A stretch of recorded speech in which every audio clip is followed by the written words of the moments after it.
आपको आराम से रिटायरमेंट के लिए कितने पैसे चाहिए? यह सवाल हर किसी के मन में होता है।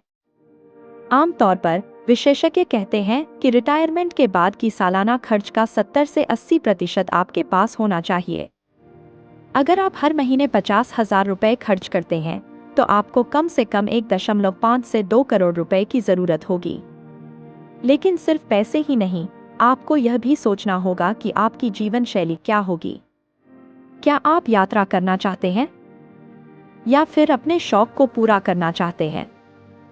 इसके लिए आपको एक ठोस योजना बनानी होगी।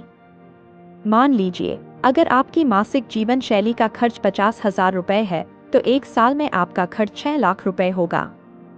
अब आपको यह सोचना होगा कि आपके रिटायरमेंट के लिए कितने सालों तक पैसा चाहिए। आमतौर पर लोग 20 से 30 साल की रिटायरमेंट प्लानिंग करते हैं। अगर आप 60 की उम्र में रिटायर होते हैं और 85 तक जीते हैं, तो आपको 25 साल तक पैसे की जरूरत होगी।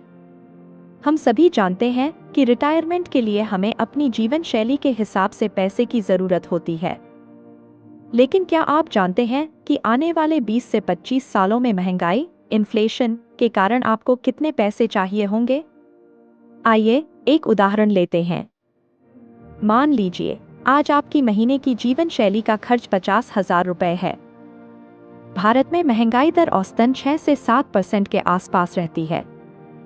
तो अगर हम मान लें कि महंगाई 6% सालाना रहेगी, तो आने वाले 20 से 25 सालों में आपको कितने पैसे चाहिए होंगे? आइए इसे समझते हैं। आपका मासिक खर्च 20 साल बाद लगभग 1,60,000 रुपए होगा, अगर महंगाई दर 6% रही। यानी जो खर्च आज 50,000 रुपए है, वो 20 साल बाद 1,60,000 रुपए हो जाएगा। अब अगर आप रिटायरमेंट के बाद 25 साल तक जीते हैं, तो आपको हर महीने 1,60,000 रुपए की जरूरत होगी, जो कि 1 रुपया 92 करोड़ का सालाना खर्च है। सिर्फ बचत करना ही काफी नहीं है, निवेश करना भी जरूरी है। म्यूचुअल फंड, स्टॉक्स और रियल एस्टेट जैसे विकल्पों पर विचार करें। सही समय पर सही निवेश करने से आपका पैसा बढ़ सकता है।